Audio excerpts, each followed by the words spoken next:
Deməli uşaqlar, bugünkü dərsimiz xahişlə nəzərə alaq hərəkəvi qruplar tipidir. Latın dilində bu tipin adına deyirlər annelida.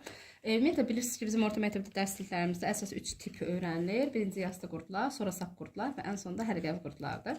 Hərəkəvi qruplar tipi ümumi qrupların içərisində növ sayına görə həddən artıq zəngin sinif sayılır və nəzərə alsaq ki, əksər nümayəndələri belə deyək də, demək olar ki, bütün nümayəndələri sərbəst həyat tərzi sürür, amma burada deməli bir dənə heyvan çıxmaq şərti ilə söhbət zəllidən gedəcəkdir. Zəllərdən başqa bütün heyvanların hamısı belə deyək də faydalı heyvanlar hesab olunur. İndi deyəcəksiniz ki, müəllimə, axı zəllər faydalı heyvanlardır. Zəllərdən yalnız Hirudiniya medicinalis, yəni tip zəllisindən başqa qalan nümayəndələrin hamısı müəyyən bir xəstəliklərin keçiricisi kimi zərərvericilər hesab olunurlar. İndi zəllər haqqında ayrıca məlumat verəcəm, amma gəlin əvvəlcə tipin ümumi xüsusiyyətlərini izah edim. Qulaq asın. Deməli, bu heyvanların bədənləri 100 və 180-ə yaxın buğumludur. Yəni 100-dən 180-ə qədər bədən buğumdan təşkil olunmuşdur. Bədənin buğumlu olması buğumaqlar tipində olduğu kimi, yəni bu onlar arasında ortaq xüsusiyyət hesab olunur.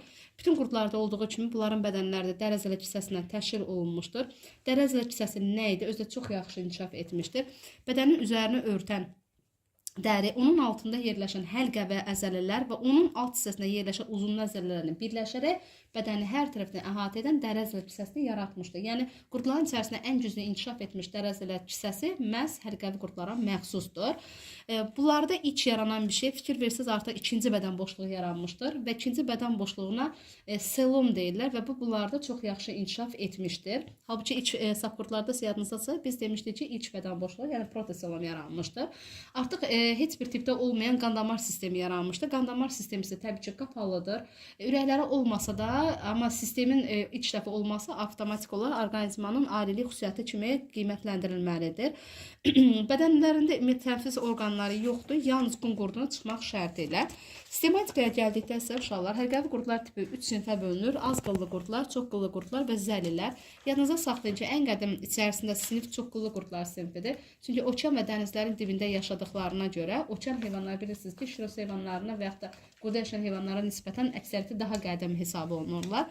Sonra az qıllı qruplar yaranıb. Zəllər sinifi ən sonda yarandığına görə bunlar daha gənc sinif hesab edilir. Çünki bunlar ektoparazitdirlər.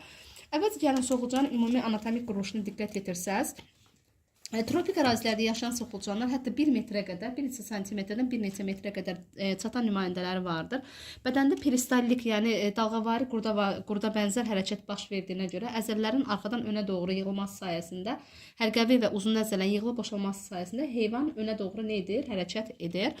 Və bilirsiniz ki, bunların başlarında nə lamsə çıxıntıları var, nə də gözləri var. Çünki torpaq altı həyat tərzi sürdüklərinə görə gözlərə və yaxud da lamsə çıxıntılarına heç bir də ehtiyac duymurlar. Amma qaranlıqda torpağın altında yaşamasına baxmayaraq dərilərində fotoreseptorlar yerləşmişdir. Ona görə də heyvan torpağın üstünə çıxan kimi işığı qaranlıqda seçən reseptorlar olduğuna görə heyvan qıcıqlanır və dərhal tünd yer, yəni qaranlıq yer axtarmaqdan ötəri torpağın belə deyək də qazarıq torpağın daxilinə doğru, tərkibinə doğru daxil olur. Belə, indi gəlin başlayaq həzm sistemindən uşaqlar. Ağız, udlaq və iç dof olaraq yadınıza saxlayın. Qida borusunun genişlənmiş hissəsi udlaq şöbə məhz bunlarda yaranmışdır. İndi deyəcəksiniz ki, müəllimə, axı biz infizor tərliklərdə hüceyrəvi udlaq demişdik. O hüceyrə səviyyəsində udlaq idi. Bir də planaridə çölə çıxan udlaq var, yəqin yadınızdadırsa da. Amma bunların udlaqları o birisi heyvanın udlaqlarından fərqlənir. Sonra gəlirdi qida borusu, sonra çinadan və sonra mədə. Mən çinadan sözünü işlətməmişdim indiyənə qədər. Çinadan yadınızda saxlayın. Qida borusunun müvəqqəti olaraq genişlənməsindən yaranmışdır və bu heyvan sutka ərzində yarım qrama qədər, yəni 0,5 qrama qədər torpağı udur. Torpağın tərkibində olan xırda qida maddələri, detritlər, üzvü qalıqlar, cücü sürfələri, yarpaq qalıqları bunun çinadanında həzm fermentləri hesabı yumşalır. Sonra mədənin özü 2 yerə bölünür. Ön mədədən sonra arxa mədəyə doğru qovulur peristaltikanın hesabına. Mədədə qida kütlələri tamamilə həzmə uğradıqdan sonra bağırsağa doğru itələnir və bağırsaqda üzü birləşmək tam sorulduqdan sonra deməli anus vasitəsilə bədəndən nə olurdu? Kənarlaşdırılırdı. Deməli sutkada yarım qrama qədər torpaq udduğuna görə bunlar torpağı əmələ gətirmə prosesində aktiv iştirak edirlər. Yəni faydalı heyvanlardılar. Bütün nümayəndələr demək olar ki. Sonra xarici quruluşuna diqqət yetirdikdə isə mən bayaqla vurğuladım axı ki, onun nə başı var, nə gözləri var, nə lamsə çıxıntıları var. Amma bədənin hər yer tərəfində çox zəif formada da olsa, deməli az sayda qıllar yerləşmişdir. Bu onlarda lamsə funksiyasını icra edirlər. Sinifin adı da seyrək qıllar olduğuna görə az qıllar sinifdə məhz buradan götürülmüşdür. En kəsi daimi olaraq testlərdə düşür. Bədənin tən ortasına yaşıl rənglə verilmiş bağırsaq yerləşir. Onun üstündə bel qan damarı, onun alt tərəfində qarın qan damarı yerləşir və onun da altında sinir düyünləri yerləşmişdir. Əslində sinir sistemi digər heyvanlarda olduğu kimi, deməli, necədir? Udlaq üstü, udlaq altı sinir düyünündən və ona birləşmiş qarın sinir zəncirindən ibarət edir. Bir xırda nüansı nəzərə almaq lazımdır uşaqlar. Başının birinci və ikinci buğumda sinir düyünləri olmur, amma üçüncü düyündən başlayaraq qalan buğumlarda hər buğumda bir dənə olmasına baxmayaraq, üçüncü buğumda iki dənə nə olacaqdır? Sinir düyünləri olacaqdır. Və sinir düyünləri bədəndən digər, belə deyək, buğumlarına xüsusi sinir atmaları vasitəsilə, yəni inervasiyanı təmin etmiş olur. Dərdə gələn hər hansı bir qıcıqları həmin o inervasiya edilmiş hissədən sinirlər, yəni reseptorlar impulsları qəbul edir, sinir düyünlərinə ötürülür və beləliklə həmin sinir düyünləri isə başının ön tərəfində, yəni bədənin ön tərəfində yerləşmiş, deməli, sinir düyünlərinə doğru istiqamət alır və bədənin ümumi reflektor hərəkəti təmin edilmiş olur. İkincisi isə qan damar sistemi maraqlıdır. Mən indiyənə qədər qan damar sözü işlətməmişdim. Qan damar sistemi qapalıdır, amma dövranla təbii ki, söhbət gedə bilməz. Qan damarları bir neçə xırda qan damarlarından və bir də baş deyil də, yəni bədənin ön tərəfində 5+2, yəni əsas etibarilə 5 iri damar, bəzən də 2 dənə köməkçi damar olur. Bədənin başqa tərəflərində olan damarlar nisbətən nazik, amma ön tərəfdə olan damarların divarları daha qalın olduğuna görə, divarları daha yaxşı inkişaf elədiyinə görə qanın qovulmasına əsasən ön tərəfdəki damarlar iştirak edir və biz buna yalançı ürək deyirik. Düzdür, burada kameradan gedə bilməz söhbət, dövrandan gedə bilməz söhbət, amma yenə deyirəm ki, primitiv də olsa ürək funksiyasını icra edirdi.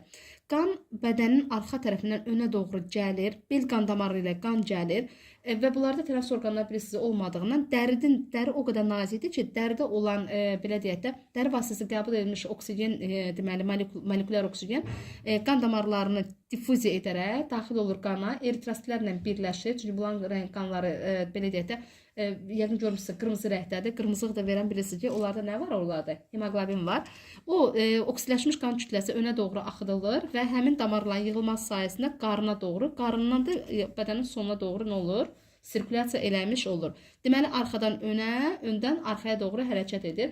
Yadınıza saxlayın, neştərçədə də eyni ilə qan dövranı bu cürədir. Sadəcə neştərçədə burada bunun, yəni qanın axma istiqamətinə görə fərqlənəcəkdir. Anlaşıldı mı? Neştərçədə saat əqrəbi istiqamətindədir, amma soxulcanda isə saat əqrəbinin əksi istiqamətində qan nə edir? Dövran edir. Bax, testlərə elə bu cürədə düşür. İfrazat sistemi isə uşaqlar metanefridial tipli ifrazat sistemidir. Biz yastı qurtlarda protonefridial demişdik. Nefros böyrək deməkdir, pro-iç, metoda üst deməkdir. Yəni bunların ifrazat sistemləri yastı qurtlara nisbətən biraz inkişaf etmişdir. Bədənin 1, 2, 3, 4 buğumundan başqa, hətta 5-ci buğumunda da ifrazat, belə deyək, metanefrid ilə rast gəlinir. Amma nəzərə bir şey çatdırım.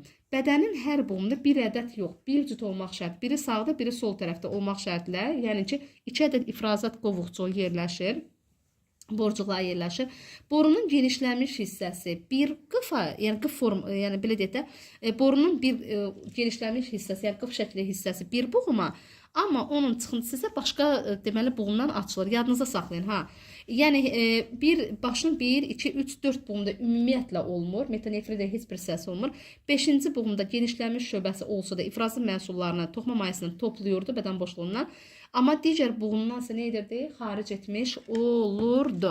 Və hər buğumda təşkillanmış metanefridlərin yaxşı inkişaf etməsinə görə bədənin istənilən istiqamət kəsik aparsaq da belə yenidən regenerasiya edib, yenidən belə deyək də özünü bərpa edib yeni orqanizmə çevirmə ehtimalı vardır. Və bu yəni qurdun belə deyək də nisbi olaraq təbiətdə artımını həm də nə etmiş olur? Sürətləndirmiş olur.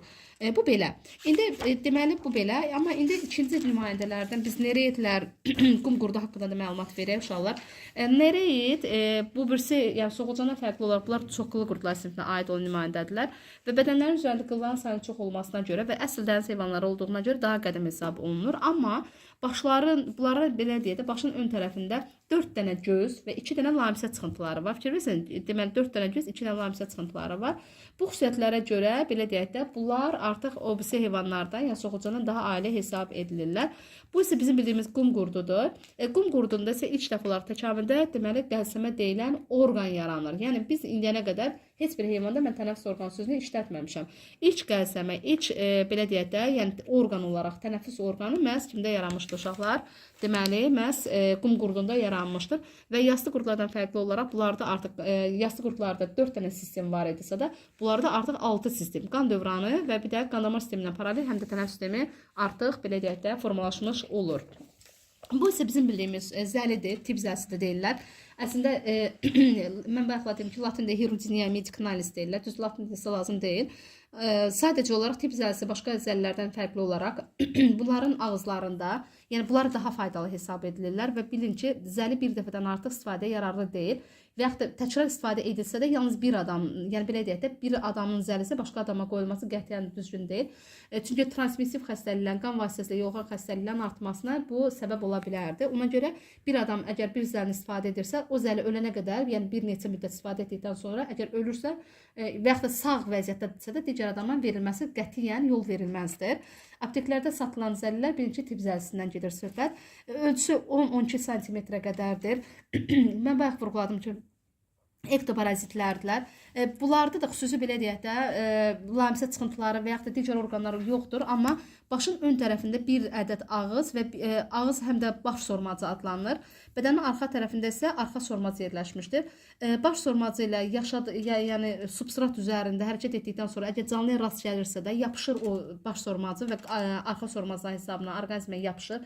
Arxa sormacı yalnız yapışmağı təmin edirsə də, baş sormacı həm yapışmağı, həm də onun dibində yerləşən ağzı hesabına nə edəcəkdir? Qanı soracaqdır. Qanın sorma mexanizması biraz mürəkkəbdir uşaqlar.